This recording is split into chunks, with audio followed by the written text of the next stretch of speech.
This is K.M. Weiland, and you're listening to the 257th episode of the Helping Writers Become Authors podcast. I'm super excited to be able to announce that this week I get to play host to Scrivener coach Joseph Michael and his fabulous free webinar on Scrivener How-To. As you may remember, I recently switched over to Scrivener, which is a super deluxe word processor / organizer that's designed especially for writers. And it absolutely blew my mind. Its potential for organization and accessibility, not to mention outputting ebook formats, is insane.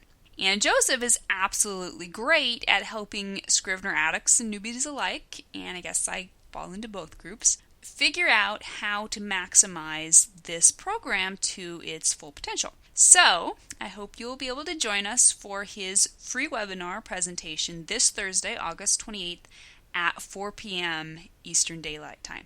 You can find more info on my site at helpingwritersbecomeauthors.com.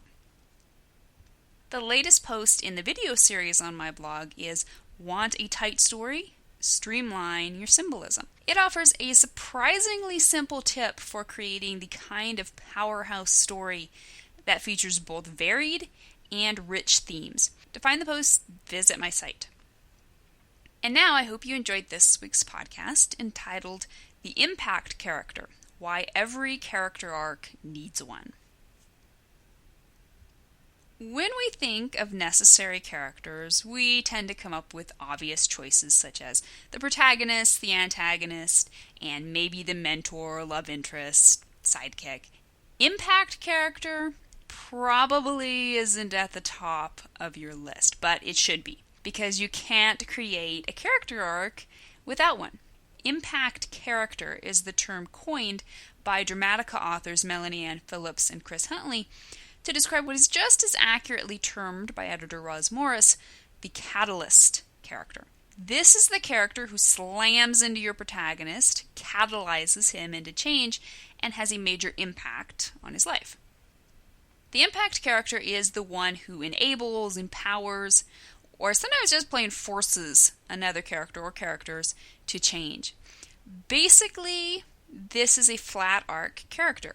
If you've read my recent series on positive change and flat arcs, then you already know that in a change arc, the protagonist himself changes, while in a flat arc, the protagonist changes the world around him. In essence, a flat arc character is the impact character in his story, enabling the change arcs of the supporting characters who surround him.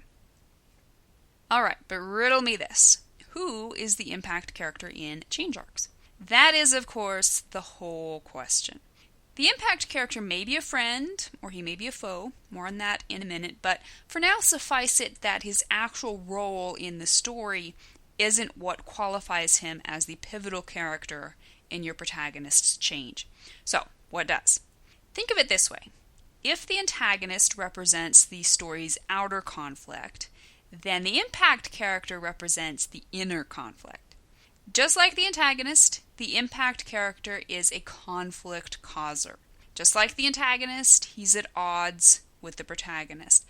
But unlike the antagonist, the conflict isn't necessarily the result of opposing goals. Rather, its core is the opposing world views of the protagonist and the impact character.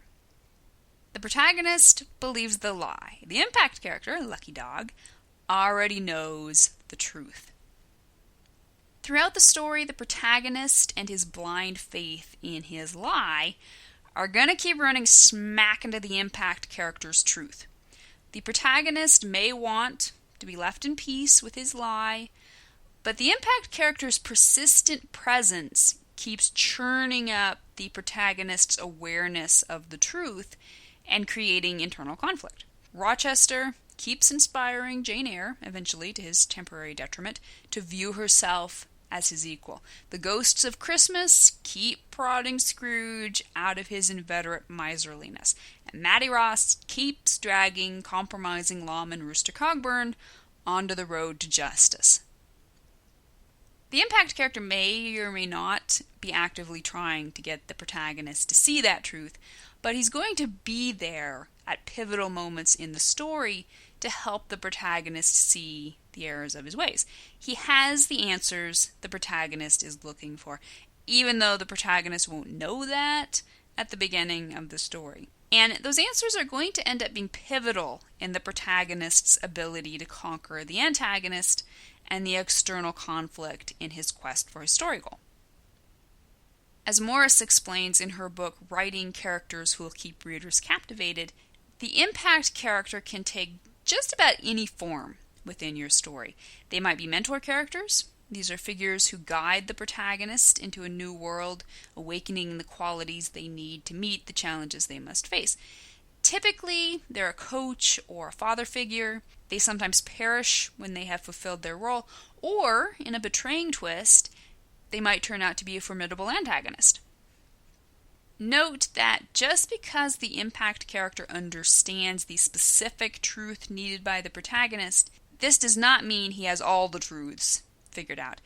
In some instances, he may be a generally benighted character who actually has way less figured out than the protagonist does, except when it comes to this one truth. So consider a few options. Your story's impact character might be the antagonist, for instance, Long John Silver in Treasure Island; the contagonist, Tom Donovan in The Man Who Shot Liberty Valance; the mentor, Kel in Mistborn; the sidekick, Nadine Groot in Red River; the love interest, Mr. Knightley in Emma. He may be present for most of the story, Raymond Babbitt in Rain Man, or he may be present only intermittently but looms large in the protagonist's mind, Obi-Wan Kenobi in Star Wars. Or he could be a collective of several characters, such as the Radiator Springs townsfolk and Cars.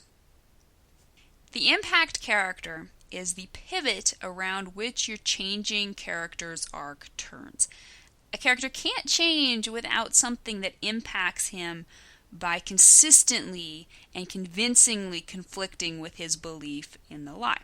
So when planning your character's arc, put the impact character at the top of your to-do list and watch that arc happen practically on its own. Thank you for listening to the Wordplay Podcast. To read a transcript of this episode, you can visit my website at helpingwritersbecomeauthors.com. And be sure to check back again next week.